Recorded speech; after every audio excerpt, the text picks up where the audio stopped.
Ray Hadley is always exactly where normal people are on so many different issues, and he is right above the target when it comes to Alice Springs. Since the second he got back in the chair last week, he's been talking about it, and he has been trying to put the size 9s up the Prime Minister's backside for him to get to Alice Springs. As we told you earlier in the show, all we've heard from the Prime Minister's office is nothing from the Prime Minister. Instead, it was a spokeswoman for the Prime Minister who said that it's a concerning situation.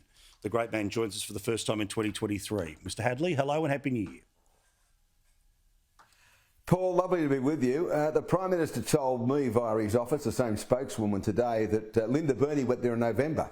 We're approaching February and things have got dramatically worse since November. We've, on GB, we've had the Mayor on, we've had a business leader on as well, crying and saying, we need help, get up here.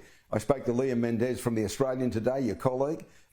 He couldn't believe what he encountered from Thursday on, just lawlessness on the streets, in broad daylight, attacking people in hotels and the like and using metal poles. I said quite clearly late last week, and I use language that people might think is inappropriate for a Prime Minister, but he comes from a housing commission estate just like me.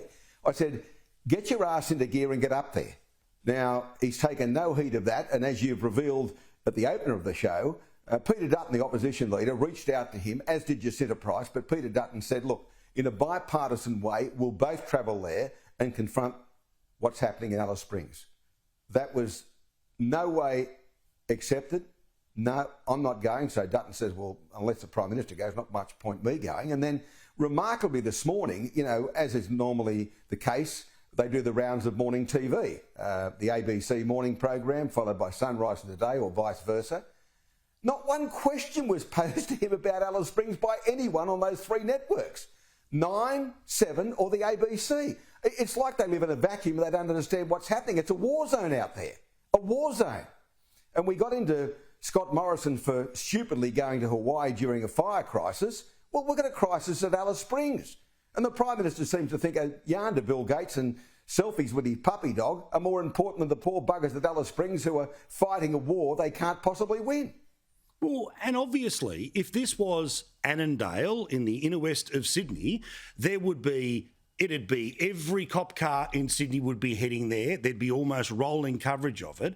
But this is the nearest, biggest city near Uluru. We are supposedly having a national conversation about Indigenous Australia. Well, Indigenous Australians are bashing up other Indigenous Australians because white people in Darwin turned around and said, let the grog flow. Well, you've got to remember, this is, and Liam Mendez from The Australian made the point to me this morning, having been there now for nearly 5 days. It's not a racial issue. They're punching and belting the tripe out of Indigenous people as much as they're punching and belting the tripe out of non-Indigenous people. They don't bar anyone. And the police are powerless. They put them in a community bus and sent them back to the camps outside of town. Liam told me that within an hour they're on foot back into town again. And your businesses are terrified. There was one particular case where a grog shop said, oh, we're going to restrict sales, you know, to 1 litre per person. So they went and bought 4 750ml bottles. I mean, the grog is part of the problem, but, you know, it's only part of the problem. There's a whole range of young Indigenous people with bugger all to do. They don't have anything to do. We've got to give them something to do. We've got to really guide them into being a bit more productive. Now, with the cooperation of the elders, and one of the things said to me by a businessman today, he said, let the Prime Minister go out there and talk to the Indigenous people, the elders who've got the red sand between their toes. In other words, they live in those conditions. They know and have known for years what's going on out there. But the Prime Minister wants to punce on about the voice, and we want to make sure the voice, he's 1,000,000 to 1 to get it carried by a referendum the way he's carrying on. And he had an interview with Ben Ford, my colleague, last week, where he as was the case with cash rates, he didn't know anything about it. He kept referring to a report that was commissioned by the previous Morrison government. It goes to 272 pages. I've got a great advantage over him. I've read it. Judging by the interview he did with Ben last week, he hasn't had a look at it. He kept referring to it, but he didn't know the substance of it, that there were 24 people elected from each of the state, each of the territories, Torres Strait Island, and then you have the public service to support them. It'd be like the NDI, a smaller version thereof, costing almost as much money eventually. And we've already got that many quasi bodies looking after Indigenous Australians, and it hasn't worked. $30 billion. $30 billion. It hasn't worked.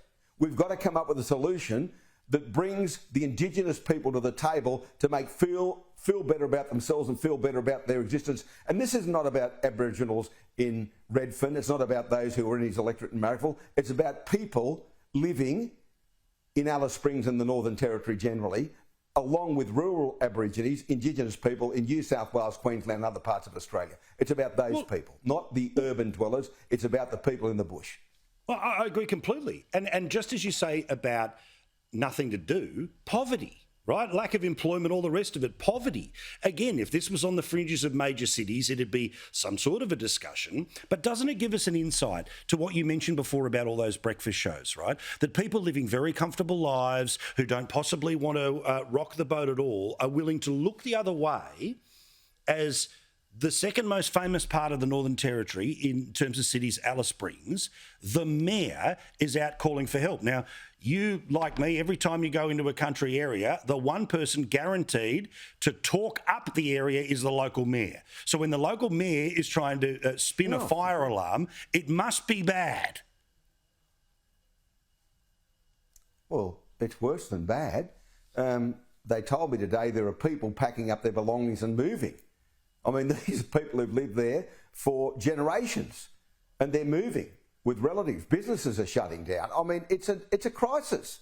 You know, yes, we're not seeing homes burnt down. We're not seeing people's lives lost because of fires, as was the case previously in the former government. But we're seeing a crisis of some significance in a remote part of Australia. And it's like it doesn't matter. It's like, oh, well, yeah, okay, let's get 24 people together and as many public servants as we can to give these people a voice. They're illustrating at the moment, they don't want a voice, they want something done about the way they live in Alice Springs particularly. Well, just before we started this conversation, just checking the NT News for the latest info, and our mate Matt Cunningham, who's there, and I hope gets a chance to talk to you on the radio in the next couple of days. The Chief Minister is now going to turn up in the next couple of days. What do you think the likelihood is that Albo does turn up maybe as soon as tomorrow? Because this is not going to go away, but conversely, it doesn't just go away by him turning up. He's got to turn up and either stay for a while or turn up and do something about it. He's got to get there with a solution. Now, I don't expect Albo to come up with all the answers. I mean, he's the Prime Minister. He's not a miracle worker, but it's a significant show of the people in Alice Springs who are behaving themselves, that's the vast majority of people, that someone does care about them in a privileged office like the Prime Minister.